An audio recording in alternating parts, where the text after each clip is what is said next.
I'll do my best not to cuss. No, we've had a few. We'll roll. Had a few. We roll with it. Yeah. All right, ladies and gentlemen, welcome back to the Quest for Success podcast. We're on season 2 now, first episode, and so blessed and honored for our guest today. He came all the way from Morro Bay, and I mean, just an outstanding athlete, one of the best to ever leave Porterville in this area. Former Super Bowl champion with the Giants, played for many different teams, and now he's in rodeo, steer wrestling, and he's killing it in that. And, you know, he grew up in the rodeo lifestyle. So I'm so excited to talk about his upbringing, all the accomplishments he's had. I mean, this guy's played at the highest level. He caught a touchdown in the Super Bowl, and it's just an honor to have you on. So please welcome Mr. Bear Pasco. Yes, Hey, thank you guys for having me. for sure, man. Glad to have you here, man. We're kicking this first episode off with a bang right here with Bear. This is episode So, 1 of this is season 2. episode 1. Yep. Oh man, with the outstanding. banger. So Boom. yeah, I mean, we've had legends on that Steve Brown, and it's just going to be an honor to kind of add your name to this collection of roster of legends on the podcast. So That's awesome. to kind of kick it off, we always like to get the juices flowing and everything. And so we have a little segment called the Mental Minute. And I'm going to let Zach kind of hit it off with the first question and just kind of get us started off and get us flowing here Get today. that cerebral cortex Yep. roaring. Let's get it going. Yeah, There get we warmed go. up, right? I got chills already, to be honest with you. I'm excited to be Mad back, Minute. man. So to start off this mental minute, All right. I'm going to ask you a question, okay? What do you believe is the biggest challenge that athletes are facing today? The biggest challenge, I would say, is quality coaching. Quality coaching. Quality coaching. You know, I just had a mom message me on Instagram the other day, said her son is having a hard time learning the playbook, and you know, he's trying to do good, and then when he messes up, he gets yelled at. But the coaches aren't taking the time to actually teach him the playbook and teach him how to do his job. Right. So that's one of the reasons I've got into coaching, is because I want to be able to give back to those young athletes and bring them along the right way. Yeah, man. It's a big responsibility taking on the coach title. Exactly. You know, it's not something you could take lightly. Don't take it lightly, and darn sure don't disrespect it.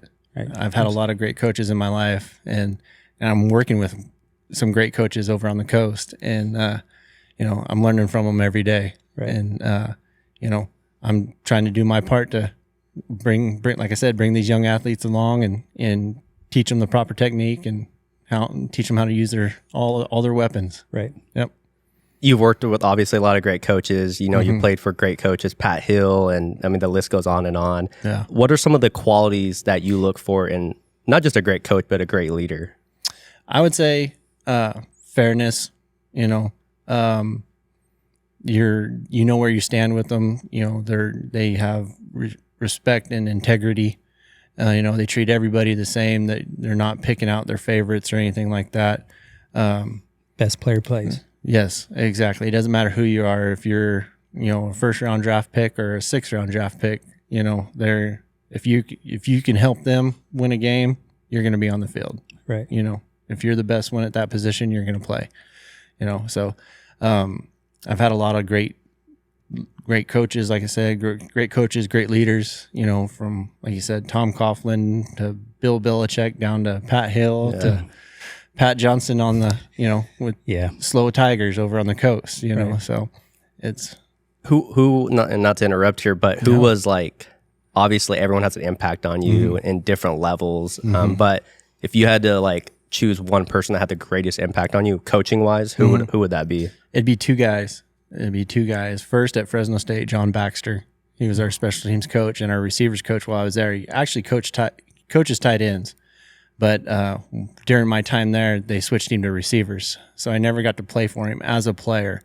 But he's been a big part of my life ever from Fresno State on. Like, him and I still talk, you know, twice, 3 times a month, you know, about everything, about life. Yeah, the mentorship went beyond the game of football. Exactly. You know, and that's kind of where, like, me taking on this role of being a coach now is a lot because of him. You know, he's been had a big role in my life, and you know, I want to pass that on. And then at the NFL level, my tight ends coach at New York, at the Giants, Mike Pope.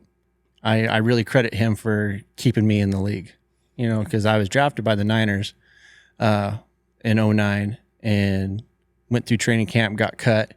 And at that point, I was kind of in a dark spot in my life because I was like, here I am, this, alpha athlete, never been cut before in my life. And it's really the first time I've been told I'm not good enough. And it's a shock. It's a shock to your system and to your ego. And for me, it was a big shock to my confidence. Right.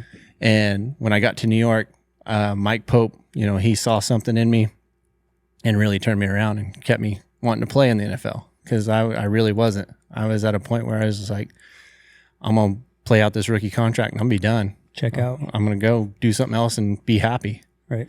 And he knew how to just hit those right buttons and kind of turn me around and change my way of thinking. And, it worked out.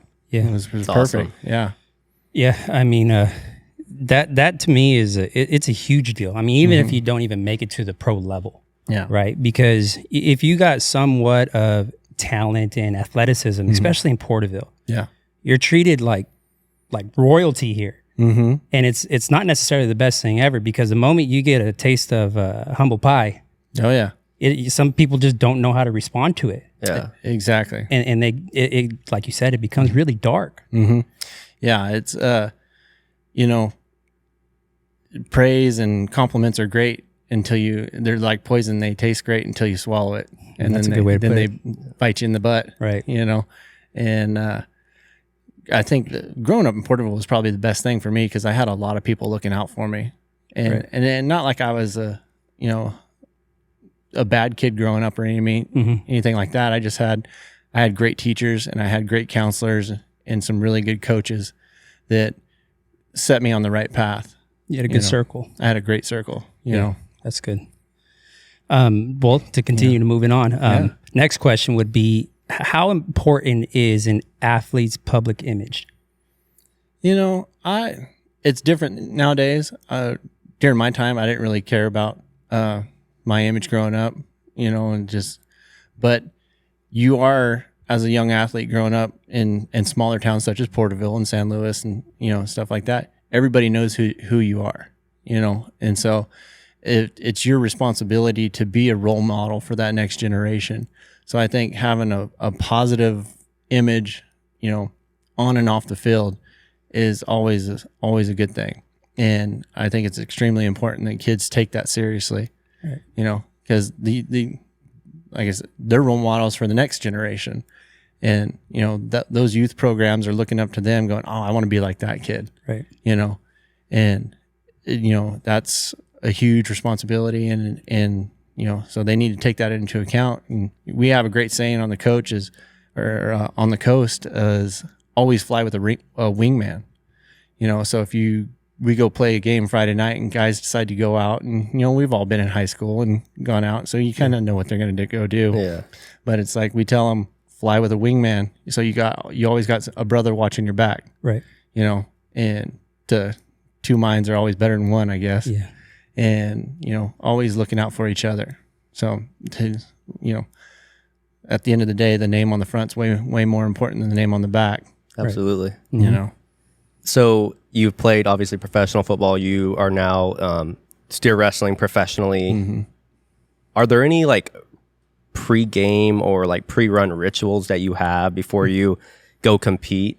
Every athlete, as much as they say they're not superstitious, they are. It's true. I've seen it, like you said, at the highest level. So when I was playing football, I always had the same pregame routine as far as getting ready for the game. Like I'd come in, change out of my suit and tie. I'd go sit on the field and just kind of relax, maybe run some routes, catch some balls, come back, get my playbook, last minute checks, and then I'd get dressed the same way every time. I'd put on some clothes, go get my ankles taped, put on my socks, my pants, and so on and so on. And the last thing to get put on was my jersey and helmet. And, that was the same way every time. Clockwork. Yeah. You don't even think about it. It's just. Exactly. And if I did something out of the routine, like put my pants on and then went and got taped, it was all out of whack. Right. It felt weird. And but that really hasn't carried over into the rodeo world. You know, it's rodeo is a difference, you know, it's a different monster. Mm-hmm. You know, Right. you know, it's a sport that you can actually kind of goof off and laugh and have fun, and, you know, and kind of relax a lot more. Yeah. You know, it's not near as tense. Yeah, I've seen some of like the locker rooms and stuff with like PBR or even like NFR. I know like a couple guys like Lefty Holman and Right. Clayton Sellers and some of those guys, like, you know, they have a good time Yeah. before, after, whatever. So it's kind of like that camaraderie. Mm-hmm. All those guys, you know, like you're competing against a lot of those guys, but you're in the same locker room before you go out and compete, and they're all friends and you travel together. So Exactly. And being a steer wrestler too is like we're like the tight ends and linebackers of the group. So we're constantly helping each other. We ride a lot of the same horses and stuff, and we haze for each other. So we're a tight knit group of guys. Yeah. that's awesome. So I kind of just want to go back. I mean, you grew up, ranch, you know, your family into ranching, ranch hands and whatnot in Terra Bella. And how did that kind of mindset growing up like that? Cause it's hard work. You got to get up early, you know, you're watching, you know, your family getting up early, staying up late and working, and you're doing that as well, especially when you're not playing football and going to school on the weekends. That's what you're doing, right? Oh yeah. So how did that kind of work ethic and growing up in that lifestyle carry on to your daily life, football and everything? I get all the reasons that you've had success, you know what I'm saying? So like, how did that create a foundation of success and mold you? It taught me like how to work hard, you know, at a job or at a profession, you know, like through high school and stuff. Like we'd go play a game Friday night, and it didn't matter if we won, lost, tied, or whatever. Like the next day, I wasn't sleeping in till, you know, 10, noon o'clock. I was up, you know, we were working, we were, you know, depending on the time of year, if we were gathering cows to brand or whatever. And I loved it, you know, but it created that foundation of learning how to work hard and knowing how to get a job done. So when I stepped into Fresno State, it was something I could take from that life to apply to the field. Like, I'm going to work hard at this. I'm going to give it everything I got, you know, then that way at the end of the day, you know, I have nothing to hang my head about, right? You know, if for some reason, if it doesn't work out, but it gives you, you understand how to complete a task. Discipline, right? The discipline of going through the steps of, you know, completing a task and getting the job done. And as you get older, that just develops more and more and more. You get more, what's the word I'm looking for? A little more discipline, more, mature, more in detail in your sport. Yeah, you know, like when I left Granite and went to Fresno, I knew how to work hard. But then when I got to Fresno, they taught me, okay, this is how you study.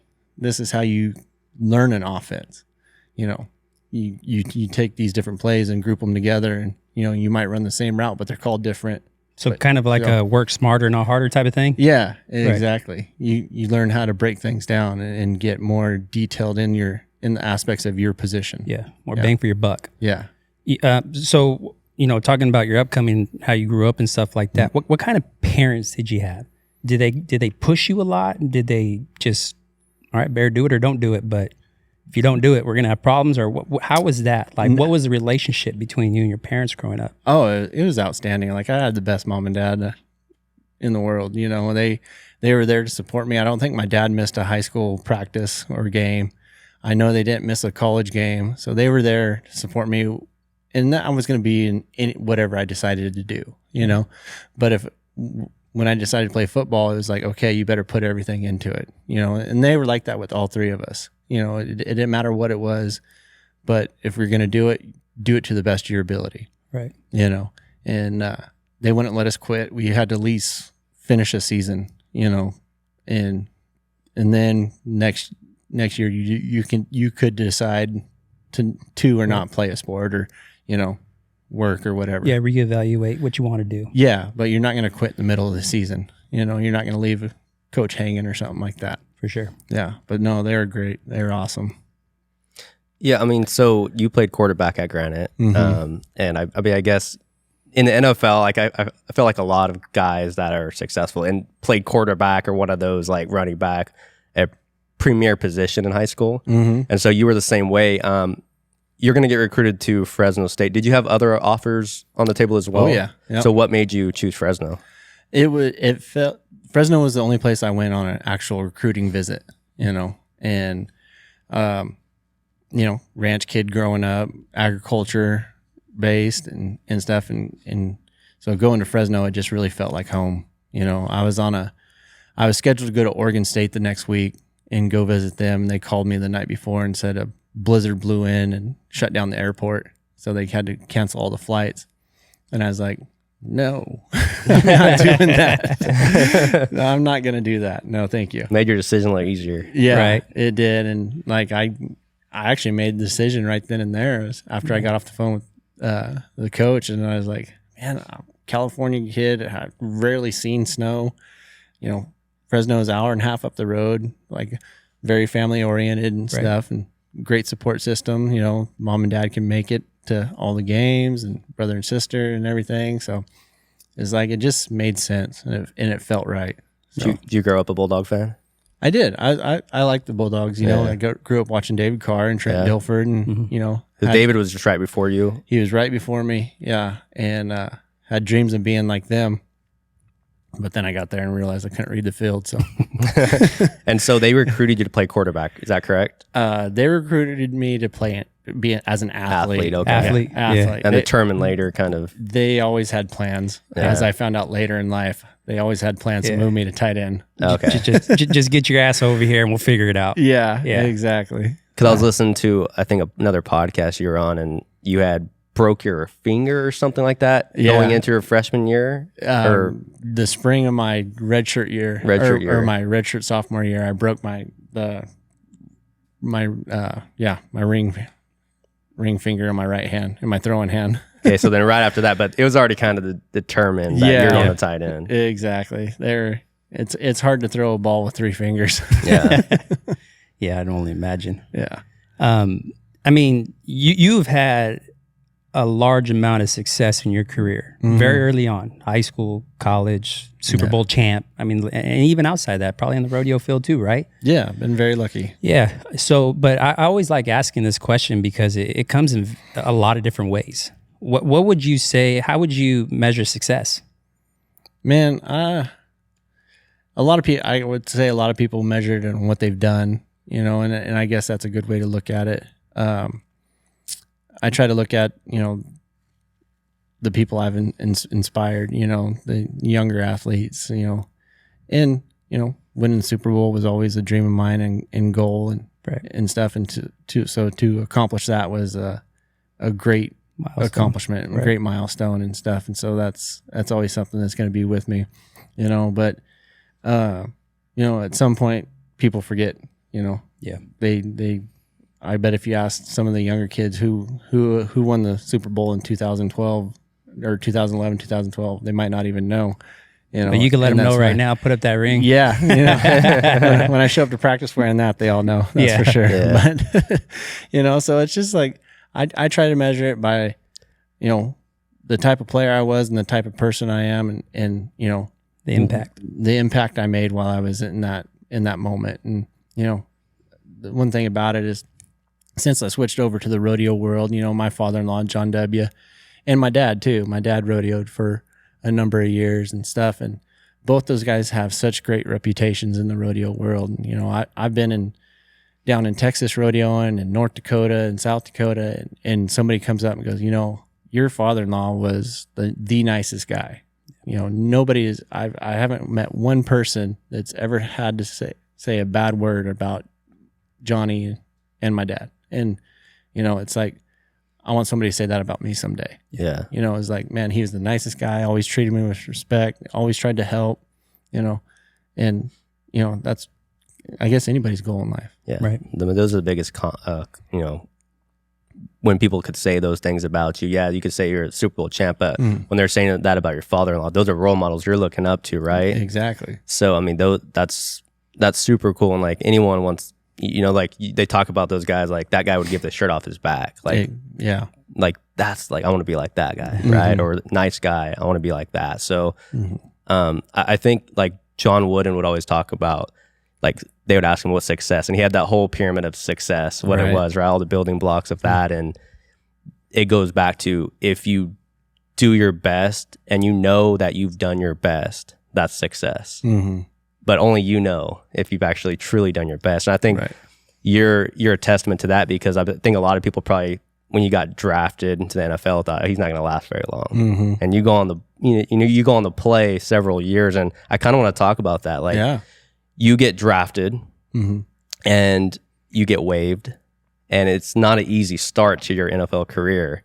So I mean, it's kind of feeding into that, like, mindset of, oh, he ain't gonna last very long, but you didn't give up. No. So like, I'm assuming that mindset was built in early on, like with just waking up early, ranching, your parents and things like that. So what was that dynamic kind of like? I mean, you didn't quit, you didn't give up. Were you kind of like, did that motivate you when those people are saying those types of things, like he's not going to make it, or like, you know what I'm saying? Like, what was that whole dynamic like? And like I heard it very early on, like through high school and stuff, because I was always very vocal about, if somebody asked me what I was going to do with my life, and it's like, I'm going to go play in the NFL. Nice. I'm going to go play in the NFL. I'm going to win a Super Bowl.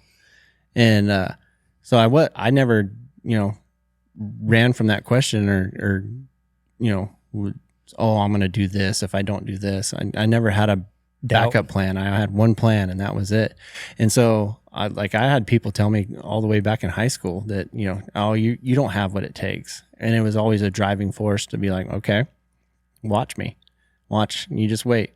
And then once I got there, and then like you said, I had a very rocky start to my professional career, and got to see the very brutal side of business of the NFL. Right. And where you realize, okay, I am just a number. I don't have that personal relationship with that coach anymore. They really don't care. It's a business, And so, and I'll be honest with you guys, like when I left San Francisco and I got to New York, like I was about ready to quit. I was like, okay, like I'm going to play out this year. And then, like I said, I'll go do something else and I'll figure it out. And I was very blessed and very lucky to have those coaches in my life at the time, all the way from the top, from Tom Coughlin all the way down to Mike Pope. And, like I said, it started slowly turning my thought process around. And, and then at that point, it was like, when I was able to work my way up off the practice squad onto the active roster that rookie year, game time for those last 5 games, it's like, okay, I can play here. Right. I can play at this level. And you know what? All those naysayers back in the day, I'm not going to let them have the last word. Right.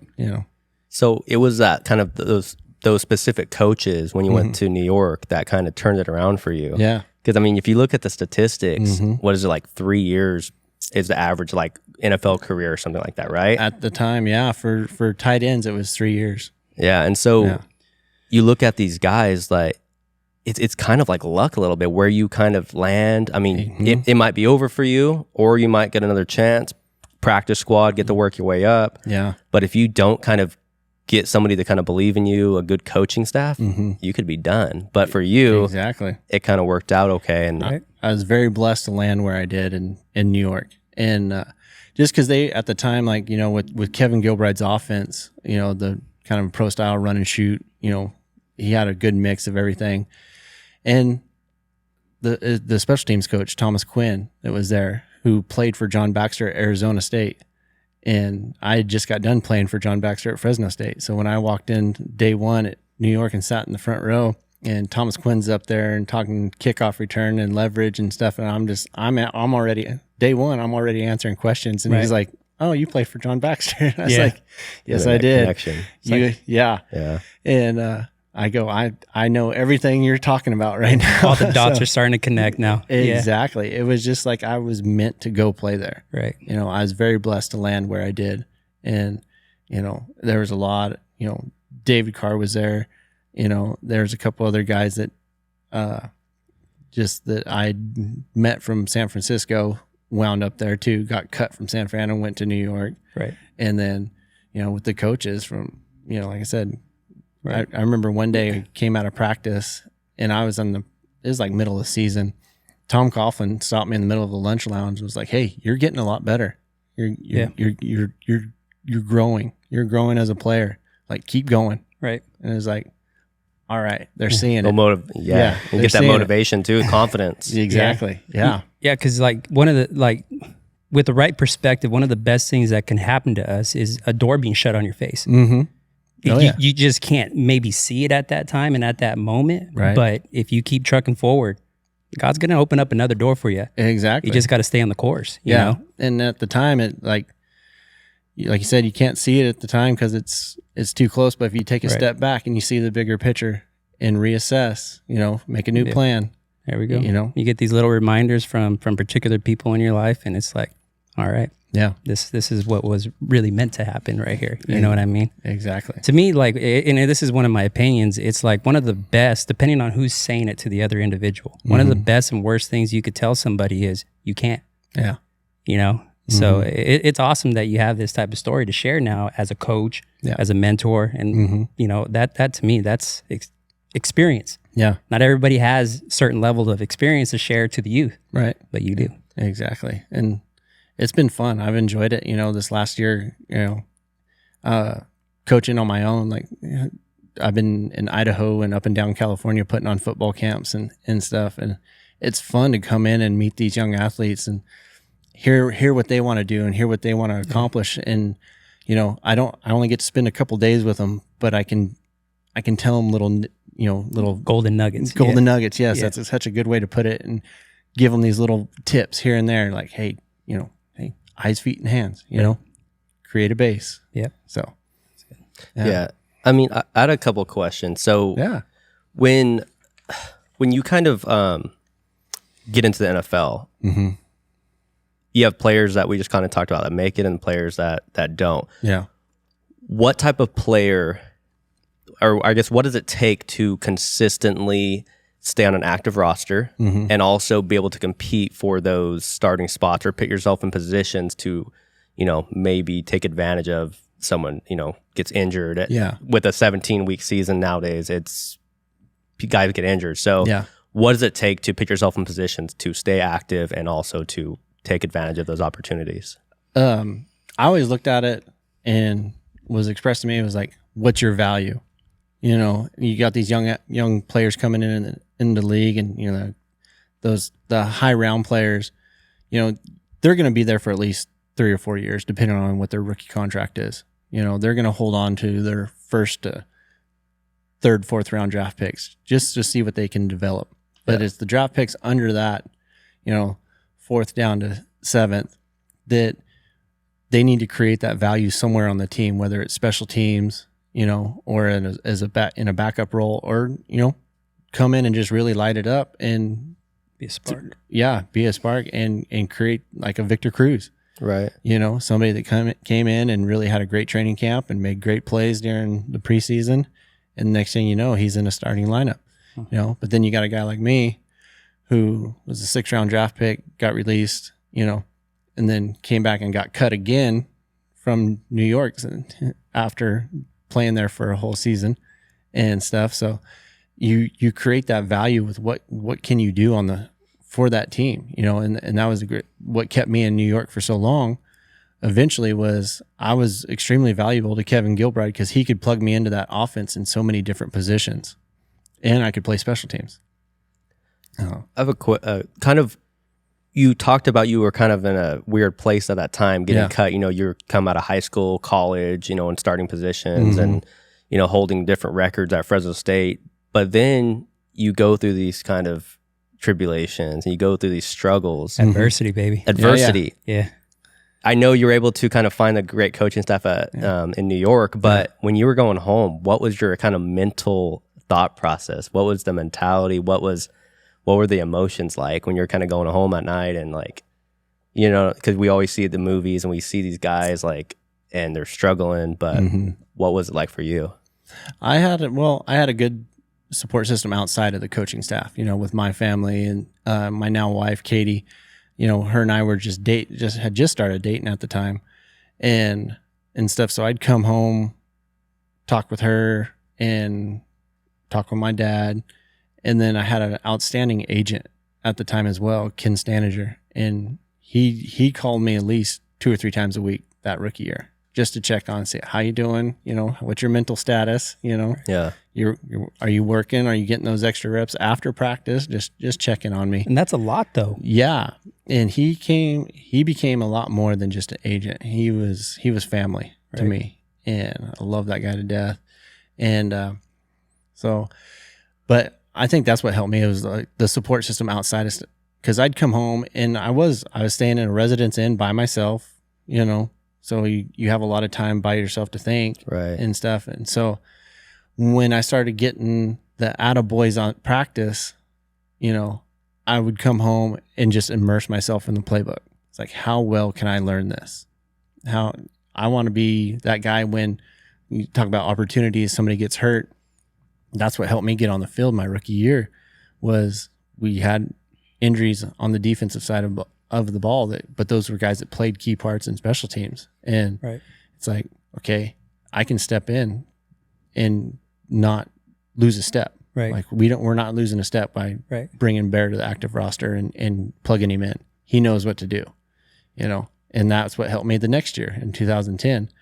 Come back, you know, go through training camp with New York. We have 6 tight ends on the roster, which is very rare. 5 of them get hurt. So for 2 weeks, I was the only tight end practicing. Still got cut. And then week 1, Kevin Boss, they ended up cutting 4 of them and signed 2 of us back to the practice squad. So me and Jake Ballard. They started the season with Kevin Boss and Travis Beckham. We're playing Carolina.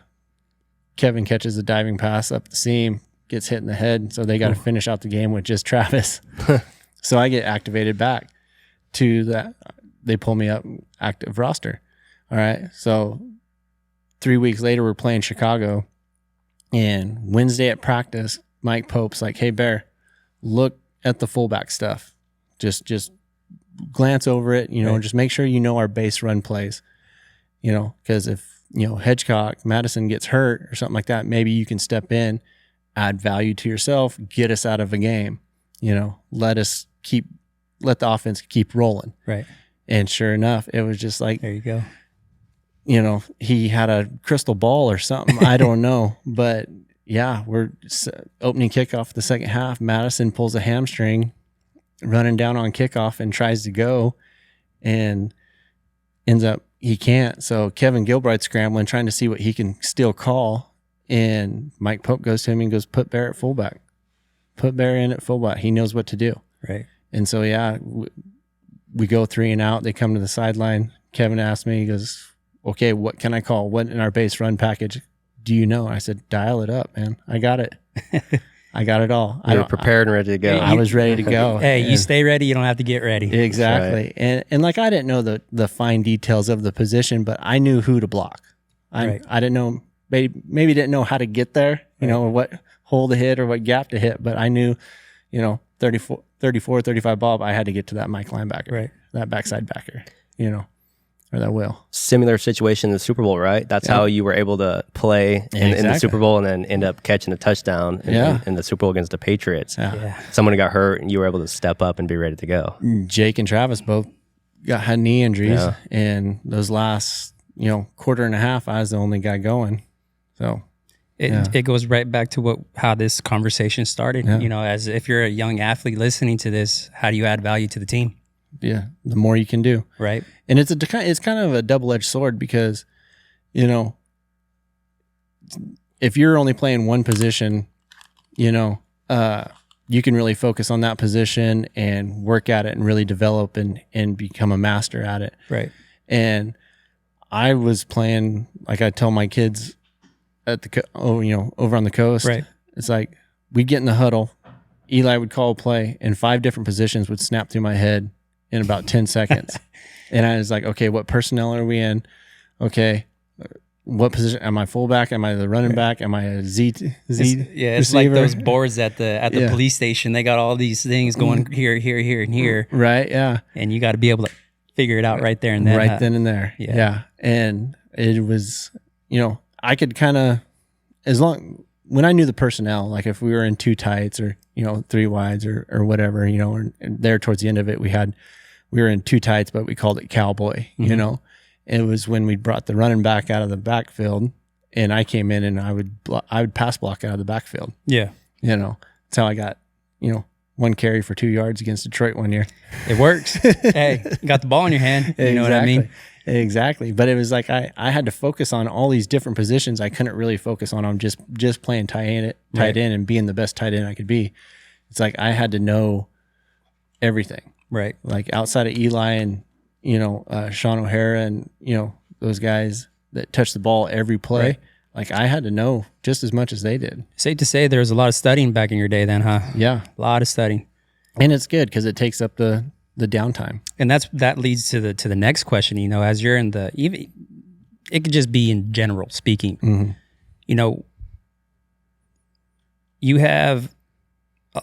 You're in the NFL. Well, let's just make it specific, right? Mm-hmm. You're in the NFL. Yeah.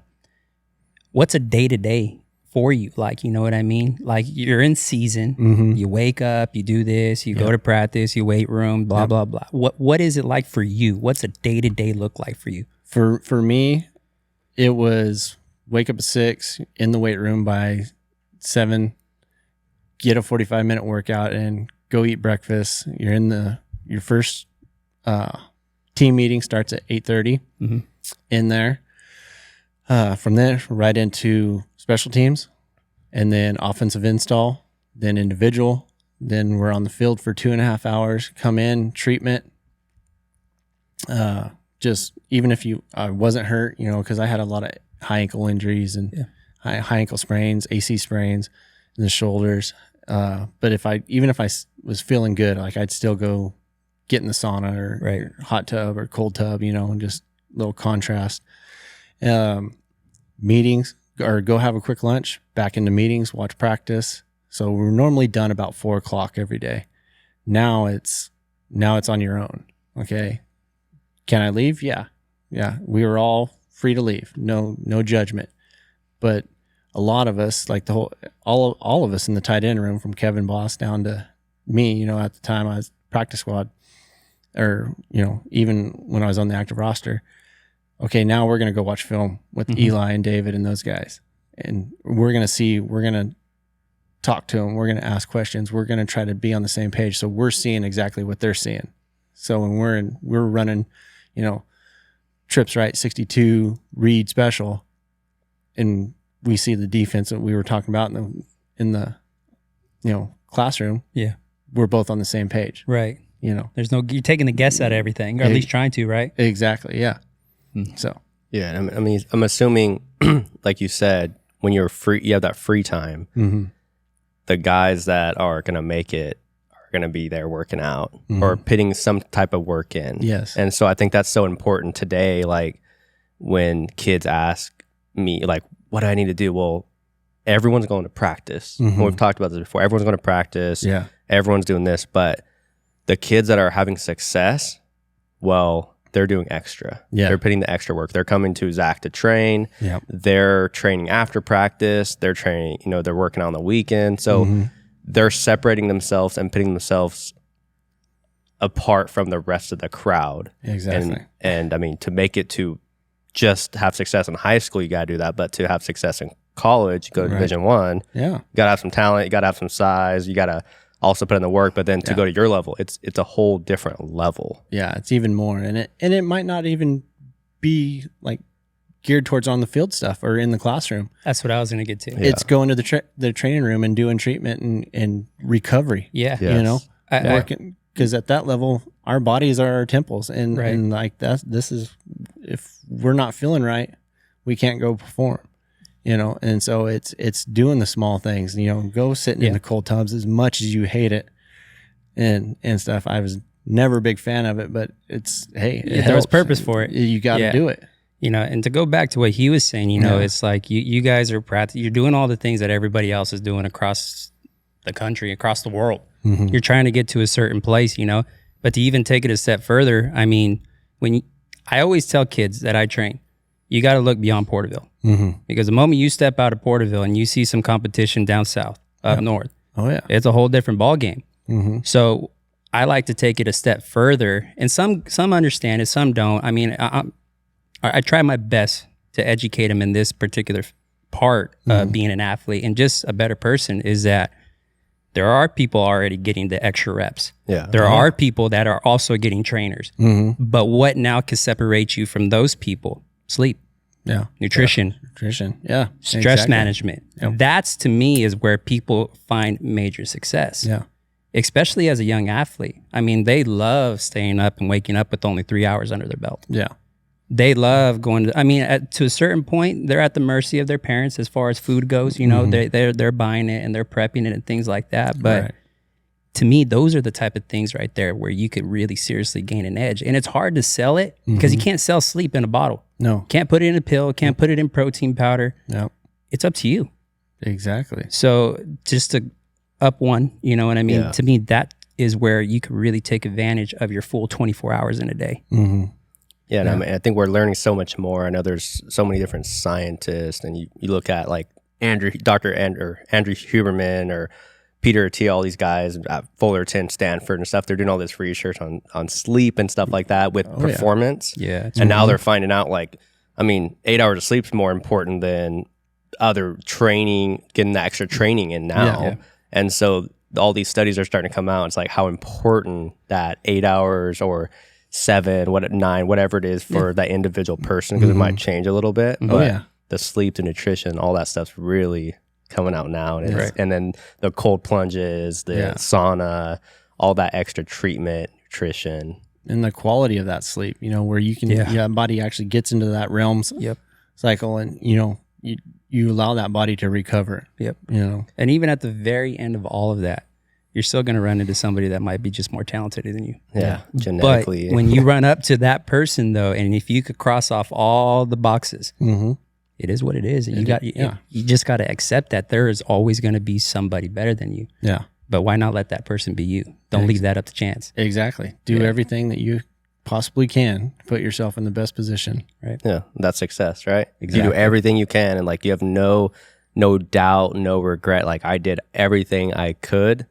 Hey, it is what it is. Yeah. That's you were successful. You got my respect. Yeah. Absolutely.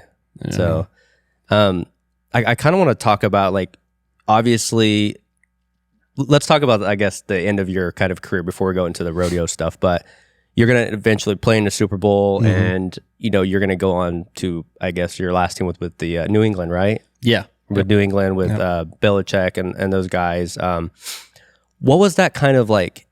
Did you see it coming to an end? Were you ready? I'm assuming you still wanted to play. Yeah. Definitely. What was that whole kind of feeling like? Did you kind of see the writing on the wall? Did, you know, some, because you haven't had too many injuries really to, like, in your career. I know you had some high ankle sprains, but what was that kind of ending like?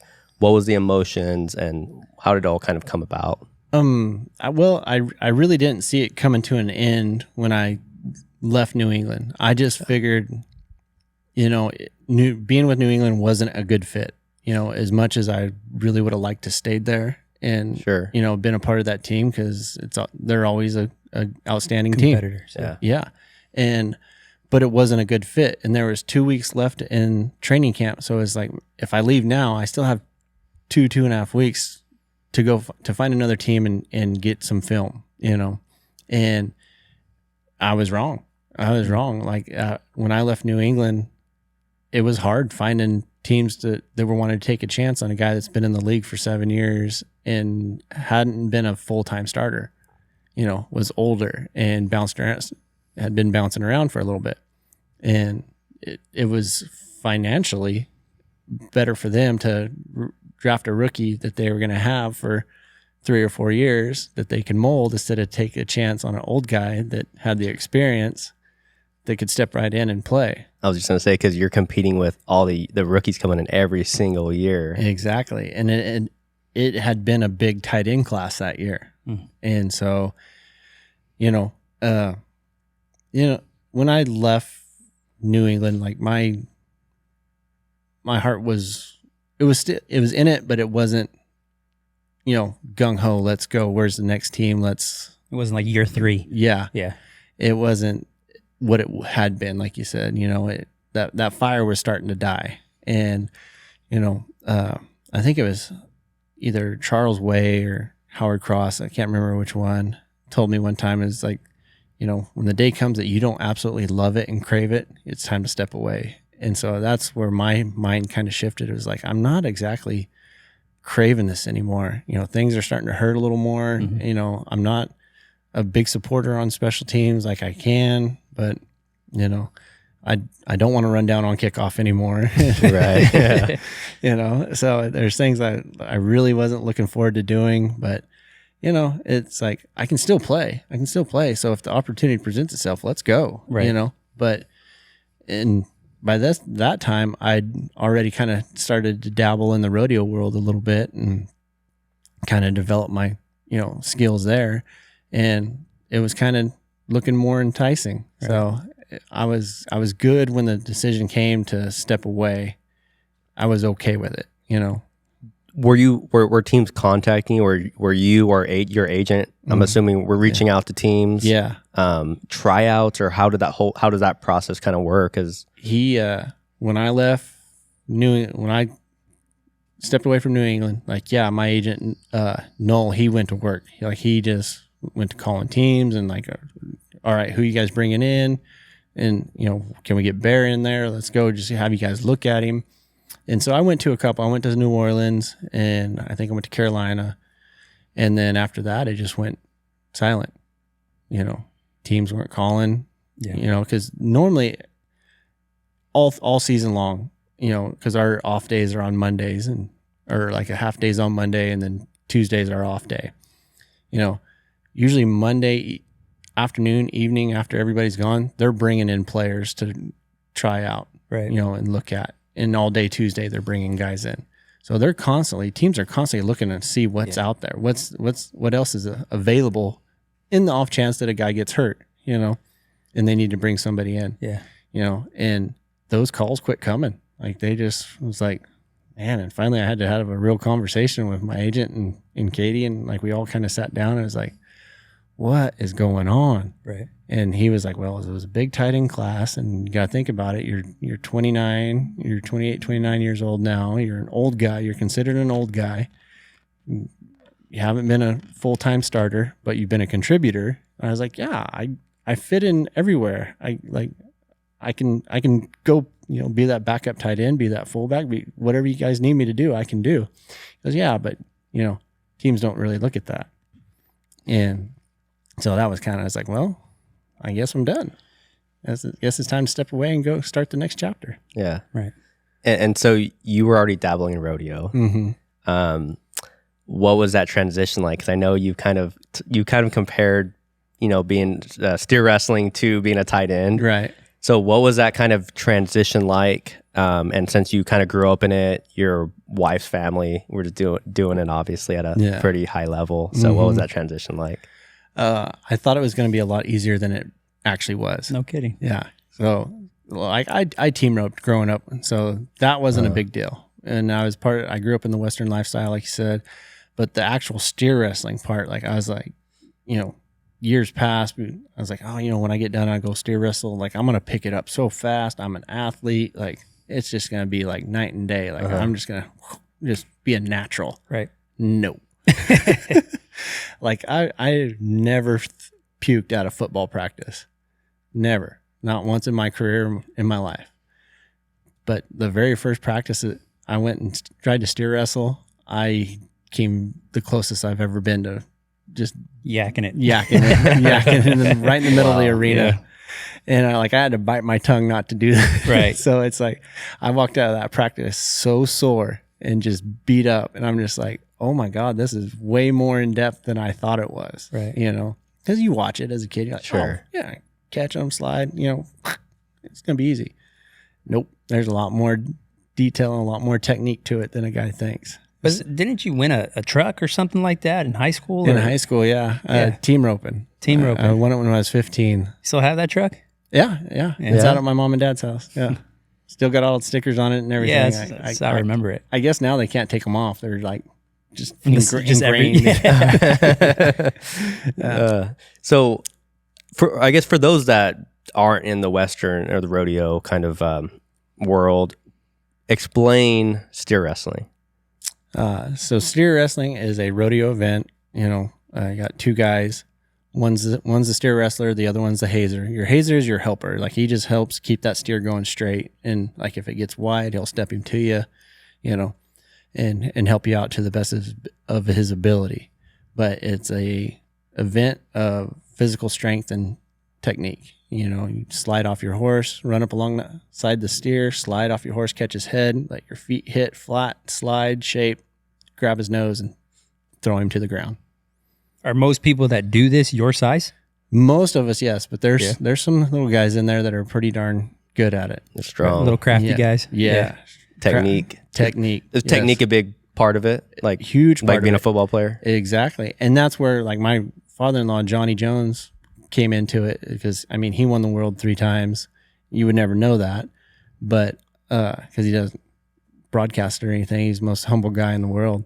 But he was the master of technique. Was he? Yeah. And his dad taught him, and he's tried to pass that down to me, because I, as big as I am and as strong as I am, like, I get away with a lot more stuff than most guys, because I can physically make it happen. Yeah. Right. But if I learn the proper technique and learn how to bulldog like a little guy, with great technique, it doesn't matter if I got a big steer, I can use brute force. If I got a smaller steer that needs a little more finesse, I can still do that. Yeah. So, That's what they call you guys, bulldoggers? Yeah. Yeah. Yeah. Your wife's involved in rodeo too, She right? is. Yep. She's a barrel racer. How does that work out? It works out great, because a lot of the times we get to go together. You guys competitive? Yeah. Oh, I am. I'm way more competitive than she is. She's got an amazing horse, and she is very talented. The last 2 years prior to this, she's been in the top 20 the last 2 years. So No kidding. just right there knocking on the door. Wow.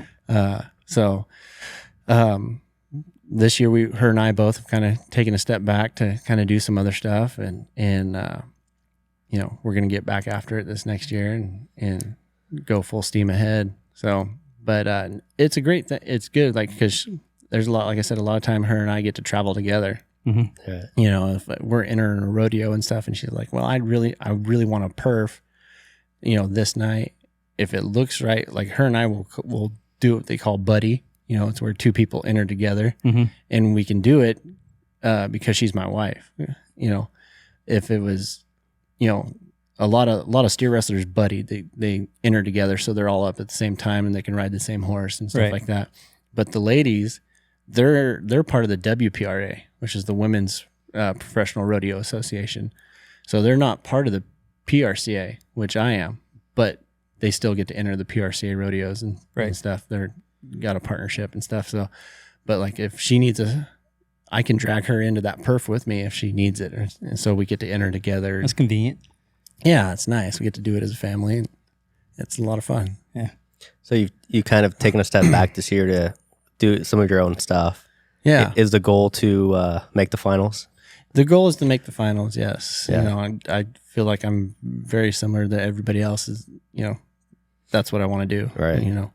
Want to make it to the NFR and God willing, win the world, and then after that, you guys won't see me ever again. Add it to the resume, man. Yep. There you go. That'd be cool. So for you, kind of just looking at where you've kind of done last year, and what do you need to do to pitch yourself in contention to qualify for the finals and be competitive? Just need to have a good go and just bulldog to the best of my ability, to make the best run I can on every steer I draw, no matter if it's a good one or a bad one, just go make the best run I can and let the chips fall where they may. I've been very fortunate to get on some really good horses, ride some very pretty amazing animals, and been very lucky there. So if I can keep doing that, getting on good horses, going making good runs, and it'll all come into play. It'll all work itself out. So, I mean, we could all picture like, NFL workouts and those types of things. So now in the PRCA competition and with what you're doing with steer wrestling, what's the workout regime? Are you training? What are you doing to train for it? And like, what's kind of the industry standards of training for that? I don't think there's been a whole years past. There hasn't been really a standard, maybe a 12 pack, drink a 12 pack before or something throughout the week, put on that weight. But, actually a lot of rodeo guys are kind of seeing the benefits of getting in the gym and working out and being physically fit, because for myself, I can just speak for myself. When I'm physically fit, I'm mentally fit. Absolutely. When my body feels good, my mind is good. Yeah. So like my workouts have kind of changed. I'm not trying to push a ton of weight anymore because I don't have to block 300-pound defensive ends, So I've kind of lightened the weight, up the reps a little bit, just trying to stay more mobile and the agility stuff. Yeah.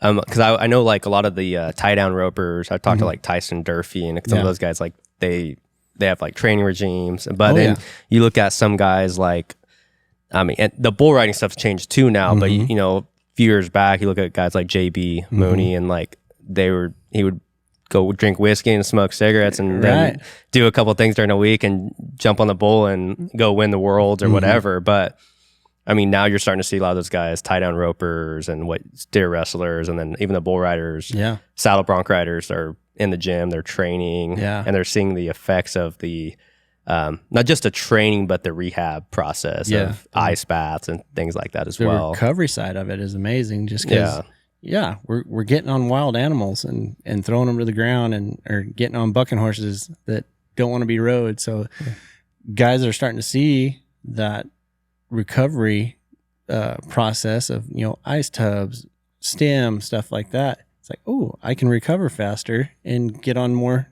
stock, and go to more rodeos, and my body feels better. I'm not gonna be a beat up old cowboy at the end of my career. I'm actually gonna be able to be mobile and go play with my kids, and Absolutely. So, and I think it's tough like when you're traveling on the roads most of the year. It's tough to stay in shape and find gyms and all these types of things because most of the guys you're staying in trailers or some hotels, whatever. But that's definitely a difficult part where you don't have that base to go every single day. Exactly. So you have to be creative a little bit. You definitely got to be creative. Some days you might have to use a bale of hay as a dumbbell bench press, platform or something like that. That's cool, man. Yeah, whatever it takes. Like last winter, Katie and I were down in Texas rodeo and stuff. I had my TRX bands with me, so we'd be posted up somewhere.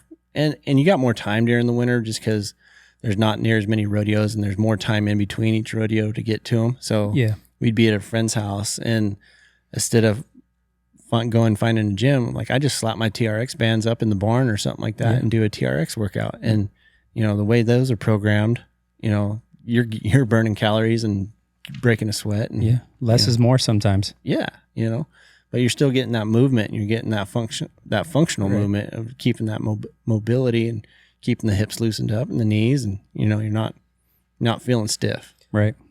Is a lot of the training just doing kind of like even in like the motocross world and stuff like that, a lot of those guys, like the old school mentality, they would just go ride.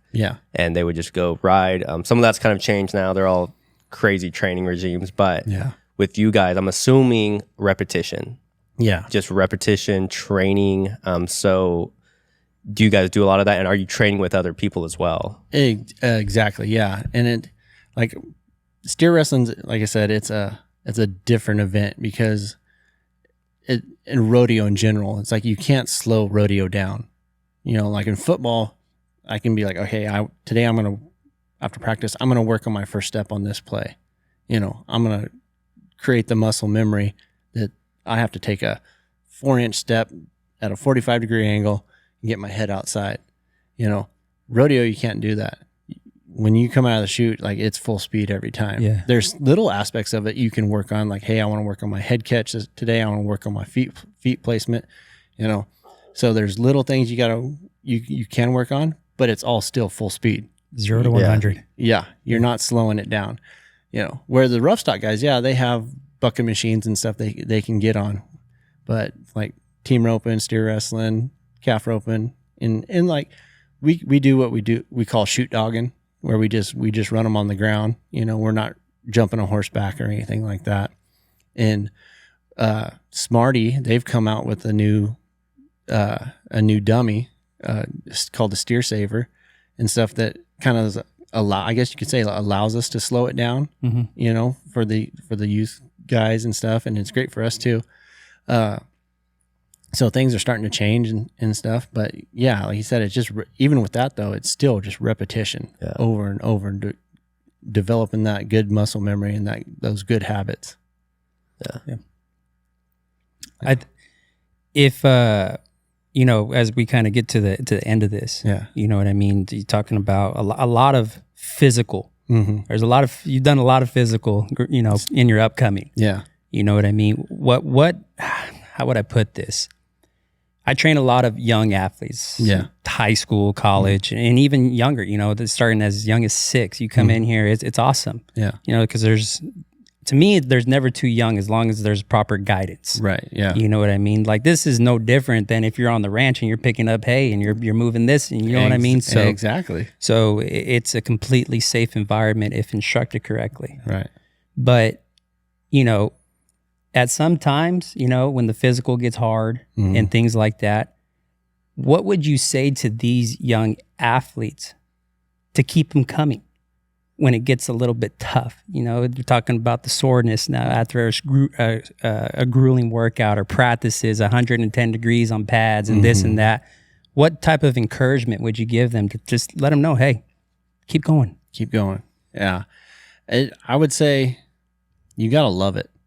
You got to absolutely love what you're doing, because if you don't, then it's going to get monotonous or redundant and not monotonous, but redundant. and you're going to get bored with it, and you're going to get tired of it, and it's going to start to drain on you. Right. And that soreness is going to hurt a little more. Yeah. But at the end of the day, if you truly love it and you wake up thinking about it and you go to night dreaming about it, that it's not going to hurt as bad, and you're going to get past it, and you're going to start seeing the development and the improvement every day you step on that field. Right. And that's what drove me. It was like, I had a goal, and I loved playing football. It was so much fun. At the high school level, college level, pro level, it was just an absolute blast and a dream come true to get to do it. And it's going to be hard. Yeah. There's days you're not going to want to do it, but go do it. Yeah. Go do it. Go and kind of like in the Navy SEALs and what they say, embrace the suck. Yeah. Be comfortable being uncomfortable. Right. And then, it all becomes, it all feel great. It'll all be great. And you're going to be successful, and you're going to figure out what you can handle. So, Journey gets long sometimes, man. Yeah. But the thing is, what people, you talk about, you got to love it. Yeah. But love works. Yeah. If you don't work, good luck. Good luck. Yeah. Because remember, we shouldn't focus on the destination. Yeah. Right. It's the journey, the process. Focus. That's on the where process. that love comes from. Exactly. But that love and that reward and that big picture doesn't come unless you keep trucking. And it's like getting into that flow state, right? That's the ultimate. We talk about success. When you're in that, I'm sure you were kind of in that playing football at your highest point. You're in that flow state. You've put all the work in, you've studied, and things are kind of flowing, coming. You put the work in, so it's coming to you. It's coming. I don't want to say easy, because that's not the right word. Right. But it's flowing, and everything's in harmony and working in harmony, and and that's all because of the work you've put in, the trials and tribulations, the suck, the failures that you put in, and it's all brought to that. So I think that's that. They talk about that flow state in the special operations. They talk about it in football. And so I think that's a cool state to be in. Yeah. You don't got to think. It's just automatic. It just happens. Yeah. If just remember though, if you're going to love something, understand love hurts. It does hurt. It hurts. Yeah. Just be ready to embrace it. Exactly. Yeah. I love listening to, oh gosh, why is his name escaping me right now? I can see his face. Coach Jordan and Kobe. Mm-hmm. Gosh, what was his name? Or The wrote the book. The mentor? Yeah. Tim starts with the G. Tim Grover. Grover. There you Grover, go. yeah. Tim Grover. I love the guy's a mastermind. Oh, he's a mastermind. So good. If I'm ever down, I just go watch one of his videos and picks me right That gives back me up. chills, man. Yeah. Like, that name just brings me China. I know. But he's got that saying when he talks about success. He goes, "Success doesn't love you. It'll leave you just as quick as you accomplish it, or you acquire it." And he talks about when Kobe and Jordan, as soon as the season was over, they're right back to square one, right, working, so they can go through that process of development and acquiring success, because they weren't going to let it get away from them. Nope. They had that mindset and that drive that they were going to be nobody was going to outwork them, Yeah. Success is a choice. Yeah, it really is. There's that story of, it was on the Netflix, it was The Last Dance, not the Redeem team, I think it was something like that. So yeah, there's a story, I can't remember who exactly was telling it, but they were in Vegas training for the Olympic or the World Championships to get ready for. It was the Olympic team, but they have their different steps to go to, right? Yeah. So they're all in Vegas, staying at the hotel because that's where they're playing and training and practicing for that month or whatever it is. And so, like Chris Paul, all these guys were on that team, and I think LeBron was on that team as well. And the first couple nights, like they were going out to the club, and they were coming into the hotel room at like 5 or 6 or it might have been earlier. And it might have been like 4, right? Yeah. 4. Yeah. And they're getting in the hotel, and Kobe is on the elevator, I think coming down. He had already worked out or something, right? Mm-hmm. So like the next day someone else joined him. 2 days later, the whole team had joined him because they were like, "Oh shit!" So that's just like the mentality, right? And I mean, I remember like after Kobe had passed, there was just so many stories. Right. Like I think Jay Williams had the stories of Kobe. I think I've mentioned it on this podcast before about like they were getting ready to play in a game that night, and they were on the floor warming up a couple hours before, and he I think Jay Williams Kobe had been warming up for like a while already, and Jay Williams gets out there and they were warming up, and Jay Williams is sweating. He's like, "Damn, I've been warming up." I'm like, almost like a workout, right? It's like this is just warming up for the game, and Kobe stayed until he left. And then after, like years later, he said, "Yeah, dude, like I was already tired, but I wasn't gonna let your ass like outwork me or leave before I did." Yeah. So I already had won the game before we'd even played it. Yeah. It's like playing chess. Damn. Yep. Oh, playing those mind games. Yeah. Love it. Competitive people are contagious, man. Yeah. I mean, to a certain extent, because you could rub people off the wrong way. Yeah. If not everybody's competitive in this life. Not everybody has that trait instilled into them. Yeah. So sometimes being around competitive people, man, it could either be the best thing for you or it's just gonna rub you off the wrong way. Exactly. And like I think you mentioned on it earlier, like, when we practice and stuff like that, in the NFL, I was always around people, on every team that was going to make me better, so I naturally surrounded myself around people that were better than I was, because I wanted to be better than them, and they were going to challenge me, and they're going to make me work harder and stuff like that. And it's the same thing in the rodeo world. Is like when we practice, I try to get guys there that show up with a purpose. Like they have a plan that day when they step in the practice pen of what they're going to work on. And we iron sharpens iron, it's like we're going to push each other and we're going to make each other better. Right. For darn sure. And it's, like you said, I love that, it's contagious. Yeah. And somebody's going to drive somebody else, and they're just going to keep it. And then it's all in for a good reason. Yeah. Yeah. It's healthy. It's completely healthy. Yeah. I mean, that's survival of the fittest. Mm-hmm. You know what I mean? At the end of the day, and at the very least of it, if you're trying to be the top tier person in your particular profession, oh man, you better make sure you're in the right room. Exactly. Because if you're not, Yep. Well, there's those different types of people too, like and I think today, like some people get in that whole like mindset, like the social media comparing themselves, but I think there's two mindsets with that. Like I see somebody that's working really hard or like that has this incredible like physique or whatever. I'm like, okay, like I want that. But some people are like, well, I'm not going to ever, they don't have the confidence and they haven't built the confidence and they're like almost find a reason to beat somebody down, right? Right. Because of the lack of the insecurity or lack of confidence in themselves. Exactly. And what's that? Have you seen that quote? It's like, you can't like beat somebody down, or like when someone beats someone down, it's like the lack of insecurity or confidence in themselves. But there's like a quote, I can't remember the exact quote, but I just heard it the other day. I know exactly what you're talking about. Yes. And it was such or like my I think it's a Deion Sanders quote actually. I think he said my confidence, or don't mistake my confidence for your insecurity. Right. That's what it was. That's I think awesome. it's Deion Sanders said it. No. But it's true. I mean, there's a way to go about things, but Sure. Yeah. You know. But yeah, I think that's what it was. It was don't mistake my confidence for your insecurity. Yeah. You know, I have this. I would like to think I make it up. Maybe I didn't, but I have this saying that I tell people that truly want to be great, that want to be remembered and leave a legacy.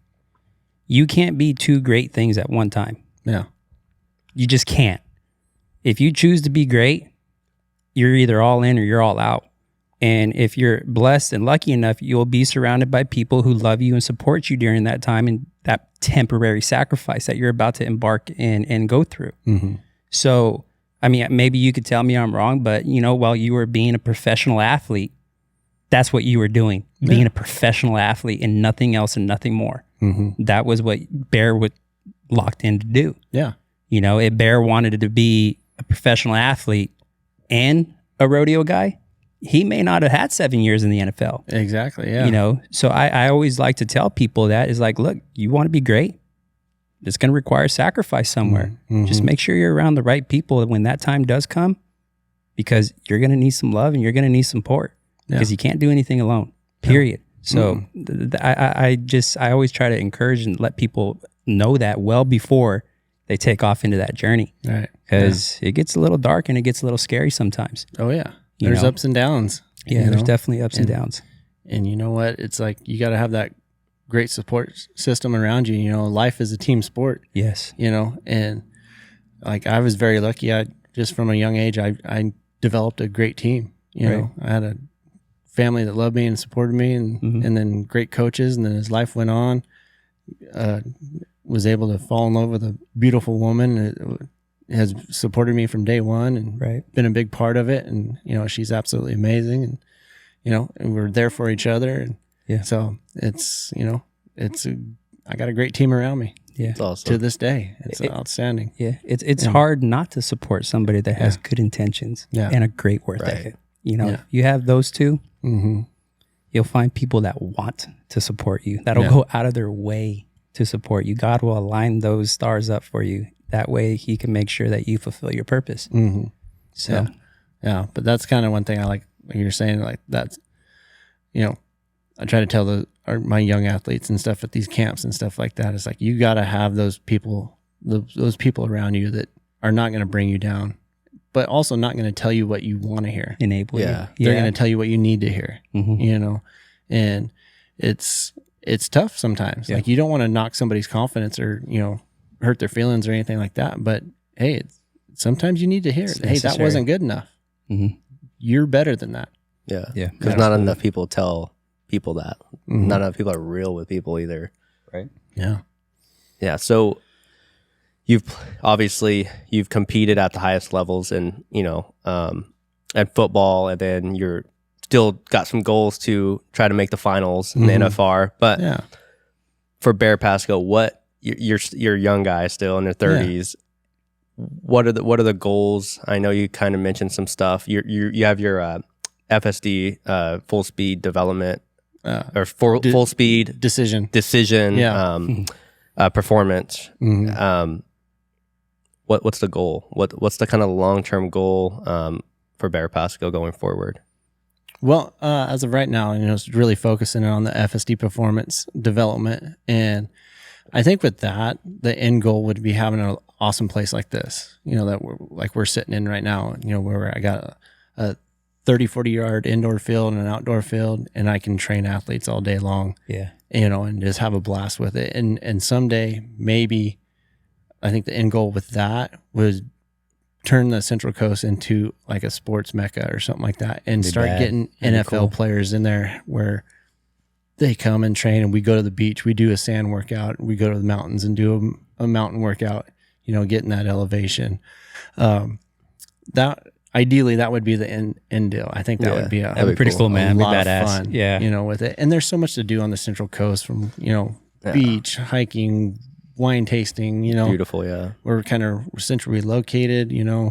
But as of right now, it's developing the FSD, and I call it FSD is because as coaches we tell our players, hey, I want you to go out there and play fast, make full speed decisions and play fast. Well, being able to make full speed decisions is having confidence in your technique.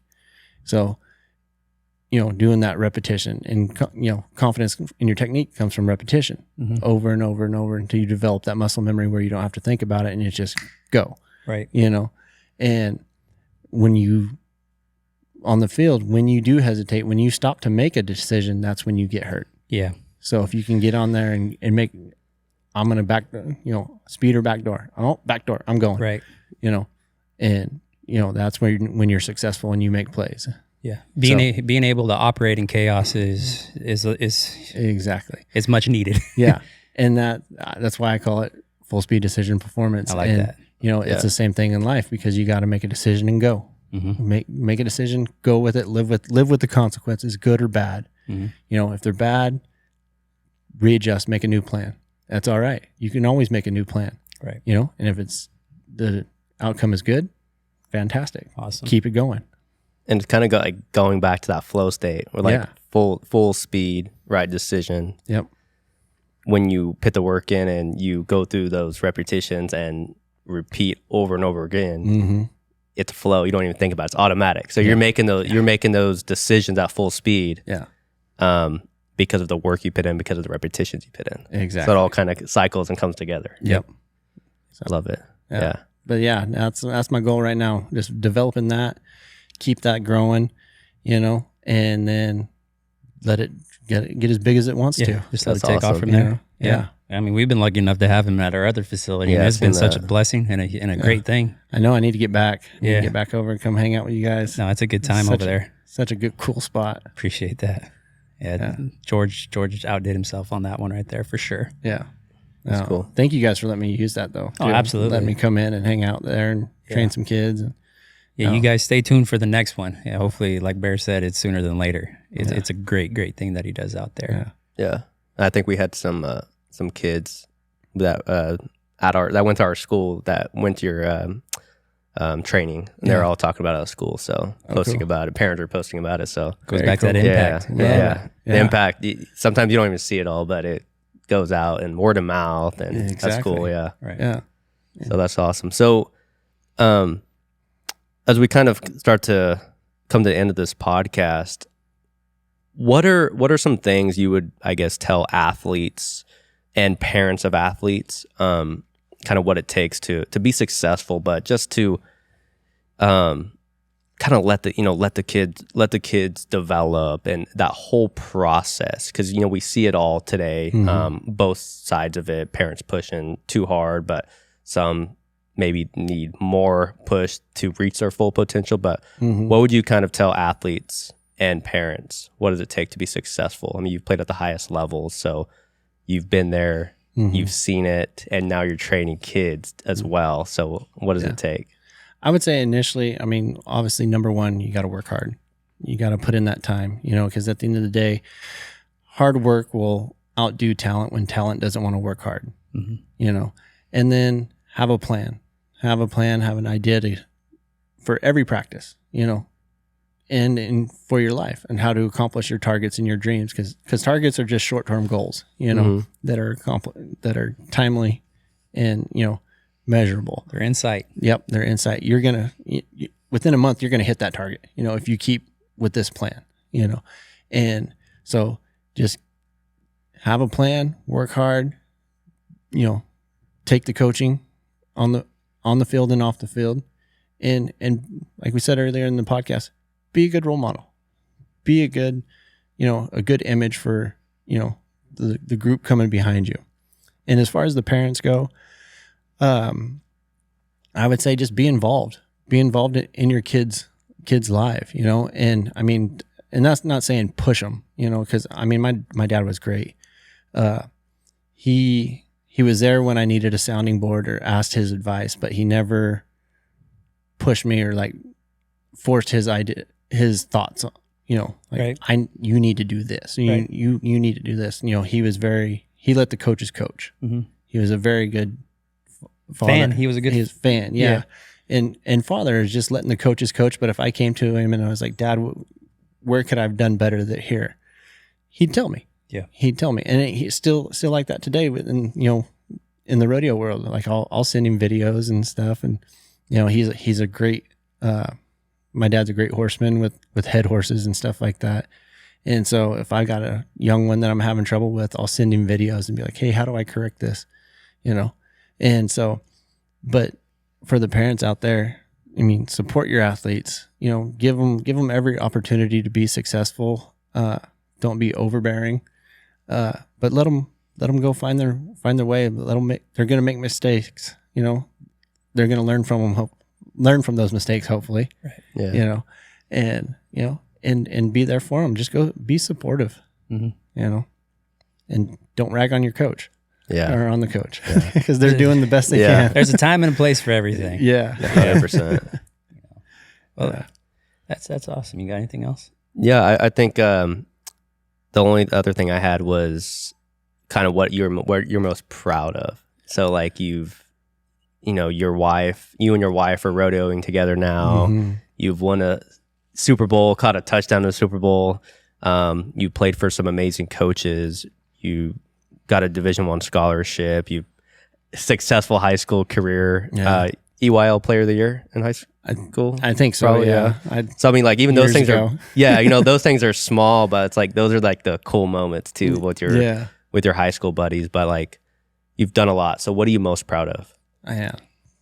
Like I said, I've been very blessed. I don't think a lot of people didn't really expect me to go as far as I did, and that's all right. Not a big deal, but I've been very blessed with the career and the life I've had and the people I've been fortunate to have in it.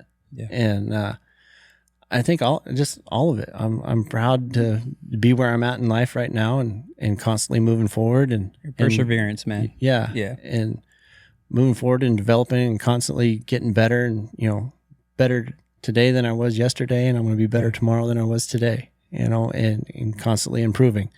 And I'm just proud that, had the parents I had to establish that foundation and proud to have found an amazing wife and who's not only a main supporter, but just my main partner in life. And she's my best friend and, been very, very lucky there. And, we have the same views and stuff. And so it's just my whole life in general. There's a lot to be proud of. Exactly. Yeah. I don't think I can Hey, name nothing this wrong all. with that, man. Yeah. Yeah. The Super Bowl was great. College was great. It was all, so, Yeah. but it was just all been one big blessed event. Proud of the last moment, but ready for the next. Yes. Yeah. Yeah. Oh, that's a great one. Yeah. I love that. Yeah. And the cool thing about you, I mean, you're 37, 37, 37 and yeah. you've accomplished a lot. I mean, I think when we're all growing up, like 37, you kind of seem old, but now, like as we get older, it's like that's so young, especially today with, I mean, you see guys that are like 80 years old or 90 years old doing marathons and stuff that have taken care of themselves. So, Yeah. I mean, lots of stuff left, and I'm excited to kind of see your all your goals and kind of missions and visions come into fruition. Yeah. So Thank you. cool to see all that kind of come together. And coming from Porterville, California, and I know now you're on the Central Coast over there with. Do you guys live on your wife's family's ranch over there? Yep. Yeah. Her family has a ranch right there in Morro Bay, and we run some cows and grow some hay, and the summers are way nicer over there than Especially right now. And with that being said, man, we can't thank you enough for making the trip down here. Oh, Seriously, shoot, man. I'm always going to be a Valley boy, Yeah. It's Oh, yeah. like this is where That Valley Pride, right? Yeah. You know, this is where it all began. You Right. know, always got to remember The where roots. you came from. Yeah. Yeah. You always see that green V Yep. in the back of trucks, the bread Oh, yeah. basket of the world, right? I know. This year at Clovis, I went over to the Fresno State equipment guy. He gave me some green V stickers, and I got it on the back of my cowboy hat. There you go. There you go. Always got to represent. That's cool, awesome. man. That's real cool. So Bear, I know you're doing your FSD performance training. You got your own personal page. Where can people kind of follow you? Where can they reach out to you for all of that? I got on my Twitter account. It's just at Bear Pasco. I kind of always, I try to pair that with my Instagram. So anytime I post anything on Instagram, it goes right to Twitter. Right. And so Links up. Facebook, Bear Pasco, is my page. And then on Instagram is at _ FSD performance. Haven't posted in a while, just working on stuff and Still good content on there, though. just been busy, with camps and stuff like that. Like I need to let everybody know how those are all going so they don't think I'm full of it. No, we could link those in all the description and all that stuff too. Yeah. And that's my training page. And then I have my personal page at Bear Pasco. So There you go. you can see more of the rodeo stuff on that one. Sweet.